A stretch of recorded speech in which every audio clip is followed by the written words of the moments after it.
from Welcome to Kelowna, and this is my weekly rant. So I had to call a couple call centers this week, and it was a complete waste of my time. This is one of my biggest pet peeves. It drives me crazy. First of all, why do call centers have to have such a freaking long number to begin with? 1-800, I got it wrong. Oh, don't delete all of that. Oh, hang up, okay. It doesn't help that I've got these huge thumbs to begin with.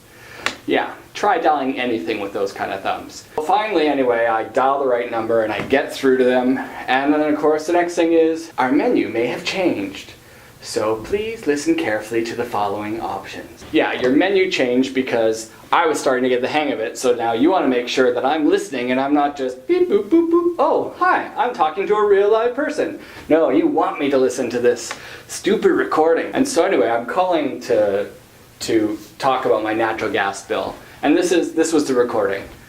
If you have a natural gas emergency, please press 1.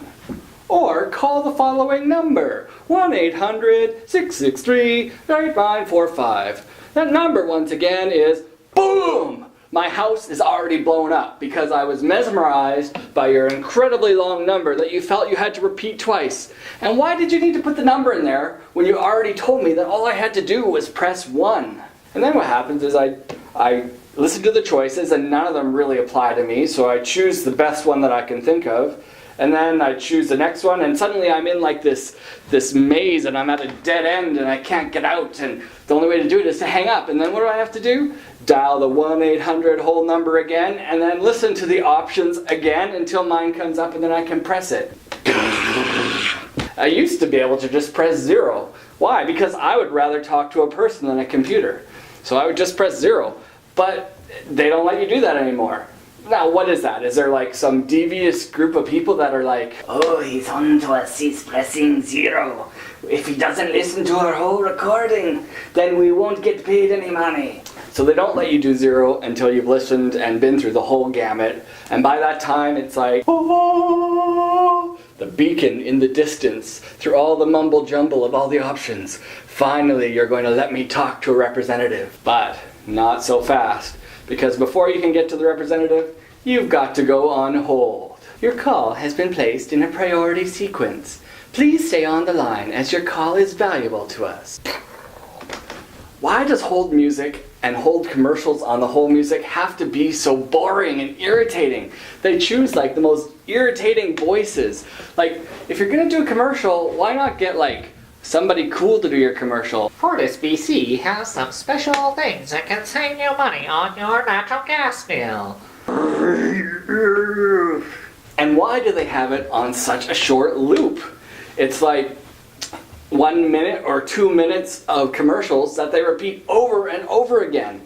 Ultimately, what that's doing is just making the person frustrated, so that by the time they get to you, they're not just upset that they've had to spend all this time on hold, they're upset at hearing the same information 20 times, and they're ready to shoot somebody. What would it take for a company to say, you know what, we're going to make our hold music informative, interesting, and maybe a little bit funny and entertaining so that people won't mind listening to it? They would be like the revolutionaries of the call center world. Anyway, so you're finally talking to somebody, but before you can talk to somebody, they have to tell you this. This call might be monitored for quality assurance purposes. I don't believe it. How long have they been monitoring our calls for quality assurance? And how much has the quality really gone up? Really? Like, what are they really doing with these recordings?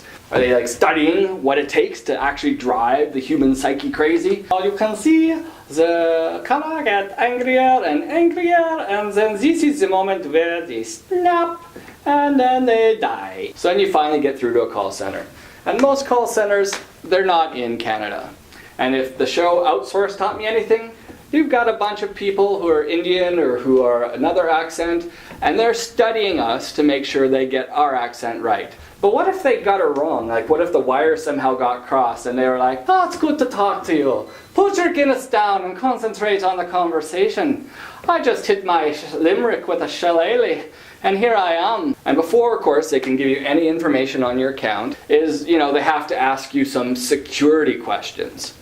So they ask you, can I verify who this is? and what's your address, and what's your account number. Now, if this is supposed to be somehow protecting us from identity theft, how is this helpful at all? Basically, they're asking me everything that somebody could get off of stealing my bill in the mail. If somebody stole my bill, they're going to have my name, account number, and address right there. Why don't you ask something that's not on the bill, like, tell us about what color underwear you were wearing last week, and how many days you wore it before you washed it. Something like that would be pretty clear. I think I would know the answers to those questions, and nobody else would know. And if they did, there might be a problem.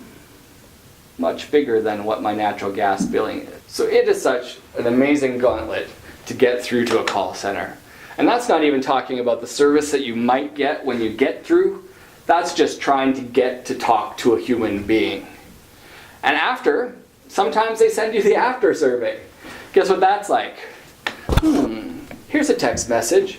Press 1 if you thought our service was good. Press 2, no more menus, no more numbers, no more call centers. At least, that's the way I see it. I'm Ben from Welcome to Kelowna. Hey, if you've ever had something like this happen to you, leave it below in the comments. You could win a prize.